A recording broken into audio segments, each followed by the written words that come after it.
Hello friends, welcome back to my channel. कैसे हैं आप सब? आशा करती हूँ आप सब ठीक होंगे। तो फिलहाल मैं आई हूँ चाचा जी के यहाँ पर। दरअसल चाची का बर्थडे है तो सोचा कि सेलिब्रेट कर लेते हैं। और आज बड़ी वाली दीदी आ चुकी है, मतलब जो मेरी रियल सिस्टर है, बड़ी वाली जो सिस्टर है वो आई है। तो सब फिर मिले तो सोचा कि बर्थडे है तो साथ में सेलिब्रेट कर लेते हैं। तो मैं चाचा जी के यहाँ पर आई हुई हूँ, तो आपको भी सबसे मिलवाती हूँ।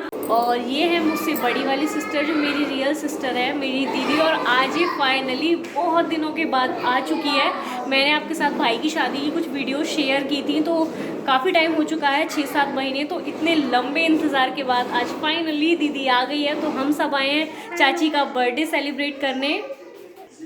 और मिस्टी भी आई है हमारे साथ। हाय बोलो। हाय।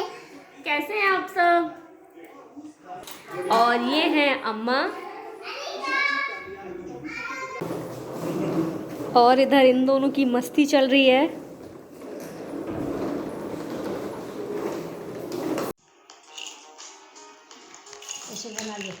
क्या कर रहे हो अनिका? आटा मल रहे हो? अच्छा।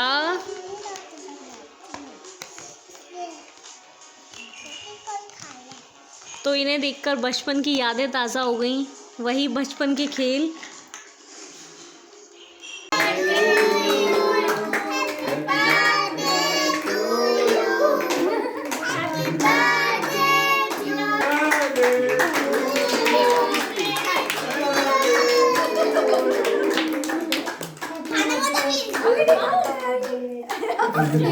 इधर तो देखो, फोटो तो खींचने दो। बोला हैप्पी बर्थडे। और अब चल रहा है हमारा डिनर। केक कट किया, उसके बाद फिर हम सब ने डिनर किया, खूब सारी मस्ती की। कभी कभी मौका मिलता है साथ में मिलकर बैठने का, मस्ती करने का। तो बस यही है, फैमिली के साथ जितना टाइम स्पेंड करो उतना अच्छा ही लगता है। और वैसे भी ना, अकेले कोई भी चीज़ सेलिब्रेट करने से अच्छा है कि फैमिली के साथ मिलकर सेलिब्रेट की जाए। तो बस अब सारे मिले थे तो सोचा कि आज चाची का बर्थडे सेलिब्रेट कर लेते हैं। तो बस अब थोड़ी देर बाद जाएंगे घर। और अब ना लास्ट में डिनर वगैरह करने के बाद सबका मन किया तो एक कड़क वाली चाय बन रही है, तो अब पियेंगे चाय और उसके बाद जाएंगे फिर घर।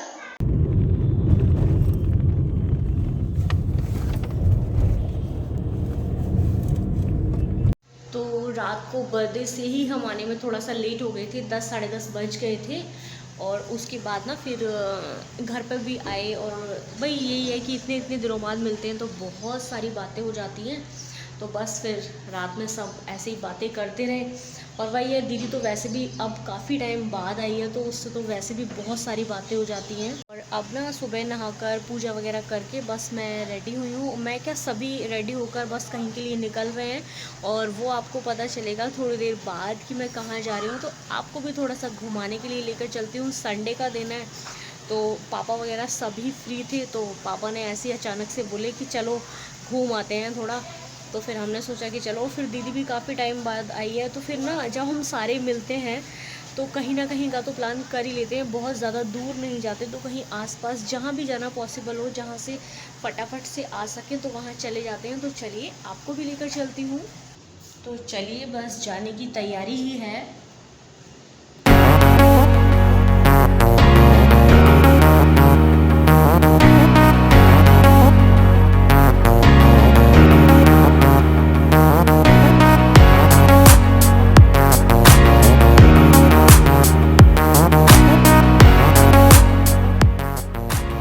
जिन लोगों ने मेरी पुरानी वीडियोस देखी हैं तो वो तो पहचान ही गए होंगे कि मैं कहाँ आई हूँ। तो सारे के सारे लोग बहुत दिन बाद मिले थे, तो पापा बोले कि चलो सिद्धपुर चलते हैं, क्योंकि हमारे ये कुल देवता हैं और उनकी बहुत ज़्यादा मान्यता भी है। और सच में इतनी शांति और इतनी सुकून देने वाली जगह है। एक तो ना बिल्कुल भीड़ भाड़ से हटकर है, एकदम जंगल के बीच में है, आसपास ना हरे भरे खेत, बहुत सुंदर जगह है ये। तो यहाँ पर ना हम तब आए थे जब भाई की शादी हुई थी, तो उसके बाद ही आए थे। जैसे अपने देवता वगैरह जो होते हैं वहाँ पर जाते हैं, तो ये हमारे कुल देवता ही है, इसलिए हम यहाँ पर आए थे। सब काफ़ी सारे लोग आए थे तब भी। और उसके बाद आज मौका मिला है, तो वही है ना, भगवान को जब बुलाना होता है तो अचानक से बिना किसी प्लानिंग के बस बुला ही लेते हैं। तो बस हम आ गए हैं और बहुत ही खूबसूरत जगह मैं आपको दिखाती हूँ। तो तो यहाँ देखिए चारों तरफ इतने सारे पेड़ पौधे हैं। यहाँ पर ना अगर गर्मियों में भी हम लोग आएँ तो भी बिल्कुल भी गर्मी का एहसास नहीं होता, क्योंकि जहाँ पर बहुत सारे पेड़ होते हैं ना तो वैसे ही बहुत ठंडक रहती है और वैसे भी चारों तरफ खेत हैं, तो बस जिधर भी देखो हरा भरा सा लगता है, तो वैसे भी बहुत सुकून मिलता है ना इन सब चीज़ों को देखकर। तो बस यहाँ पर बहुत ही अच्छा लगता है। गर्मी हो तो बस बात ही क्या है। तो बस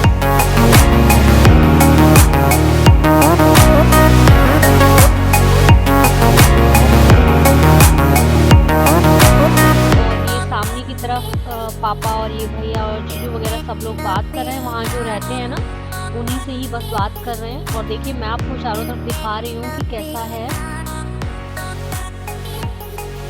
और यही है वो भगवान शिव का मंदिर। तो यहाँ पर बस थोड़ी सी पूजा वगैरह की, उसके बाद फिर बाहर प्रसाद वगैरह लिया जो वहाँ पर रहते हैं उनसे।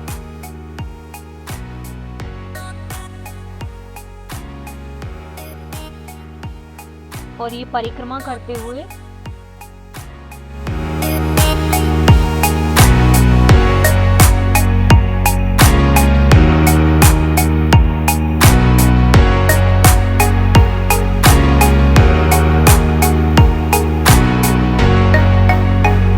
चारों तरफ हरे भरे खेत।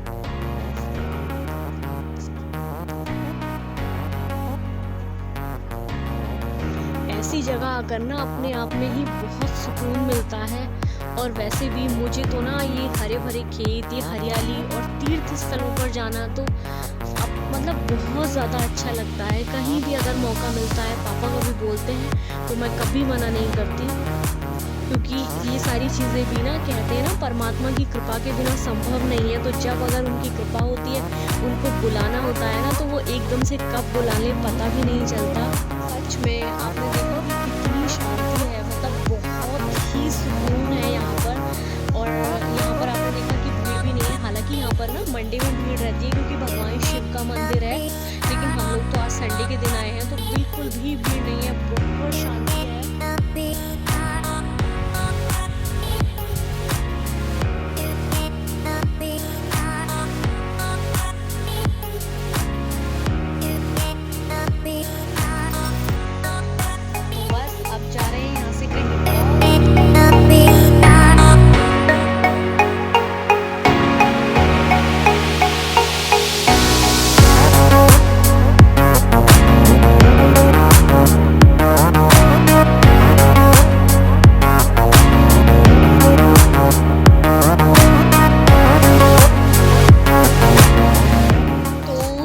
से आने के बाद हम आए हैं भृगु क्षेत्र।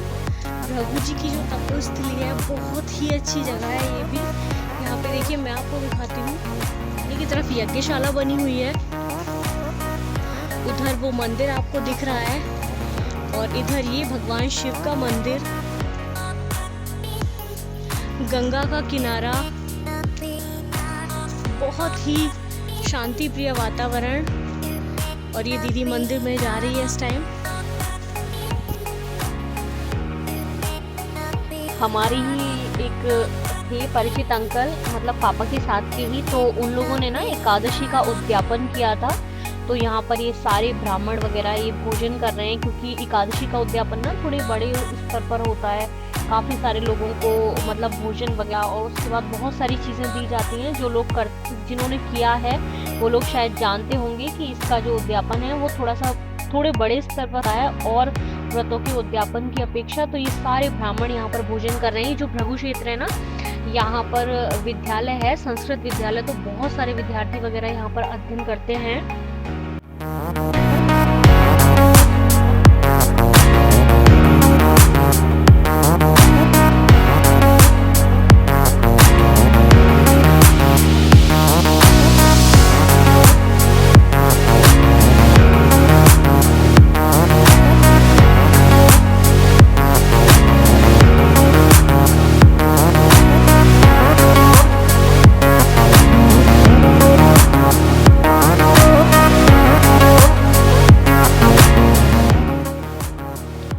अब बस आ गए हैं इधर गंगा जी की तरफ। तो बस जल वगैरह लिया, क्योंकि स्नान तो अभी नहीं कर सकते थे क्योंकि भाई की शादी हुई है, तो ऐसा बोलते हैं कि 1 साल तक नहीं नहाना चाहिए। तो बस गंगा जल वगैरह ले रहे हैं क्योंकि शिवरात्रि भी है, तो जल की तो वैसे भी ज़रूरत पड़ती रहती है, तो होना ही चाहिए। उसके बाद हम जा रहे हैं आश्रम के दूसरी तरफ। इधर भी बहुत हरियाली है, चारों तरफ जहाँ तक भी आप नज़र घुमाएंगे बिलपत्र के ही वृक्ष आपको दिखाई देंगे।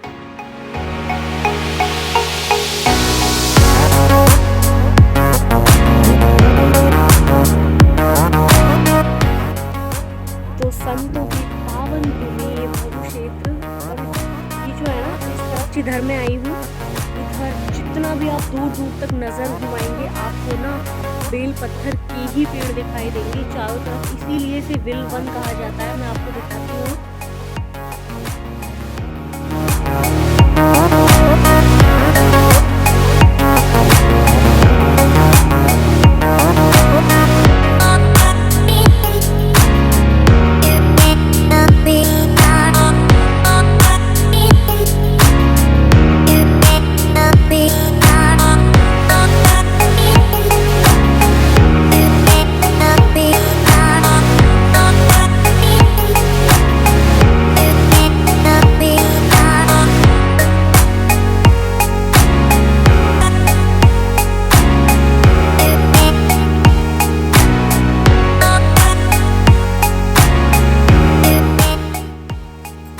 और ये तोड़ रही हूँ मैं बिलपत्र, क्योंकि कल सोमवार है तो बिलपत्र तोड़ते नहीं है। ऐसा बोला जाता है कि सोमवार के दिन तोड़ने नहीं चाहिए, तो सोमवार है और वैसे भी पूजा में चाहिए होते हैं बिलपत्र और ये सारी चीज़ें, भांग वगैरह। तो यहाँ पर बहुत सारे थे। अब ना आसपास जो घर के आसपास जो पेड़ थे काफ़ी सारे कट चुके हैं, तो यहाँ पर दिखे तो हमने सोचा कि ले ही चलते हैं, तो हमने ले लिया। और वैसे भी कल प्रदोष है सोमवार के दिन, तो पूजा वगैरह में चाहिए होते हैं, इसलिए मैं बेलपत्र तोड़ रही हूँ। मैं क्या कहूँ, पापा वगैरह सब ही तोड़ रहे हैं।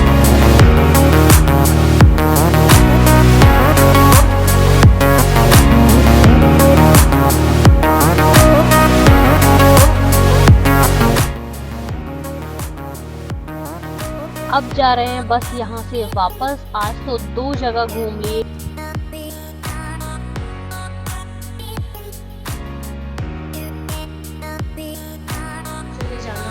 सबसे पहले शिव पर गए जो कि हमारे कुल देवता हैं, और उसके बाद गए हम कुरुक्षेत्र, माँ गंगा के दर्शन किए और फिर प्रसाद वगैरह खाकर थोड़ी देर घूमे फिरे। तो गंगा जी से आने के बाद बस चाय वगैरह पी और अब बैठे हैं। बहुत थकान हो गई। वो दरअसल ना एक अंकल थे, उन्होंने एकादशी का जो उद्यापन वगैरह होता है वो किया था, तो उन्होंने हम सबको बुलाया, तो इसलिए हम लोग भी वहाँ पर चले गए थे। और फिर ठीक है, इस बहाने से खैर सबसे मिल भी लेते हैं और घूमना भी हो जाता है। तो उसके बाद फिर वापस आए और अब बस घर आकर चाय वगैरह पी है और बस बैठे हैं। अब हो रही है बहुत थकान। देखते हैं शाम को कुछ अगर बनाना होगा तो हल्का फुल्का बना लेंगे और उसके बाद फिर रेस्ट। तो चलिए ब्लॉग को करते हैं एंड। और अगर आपको मेरा ब्लॉग अच्छा लगा हो तो लाइक करके ज़रूर जाइएगा। मिलते हैं नेक्स्ट ब्लॉग में, तब तक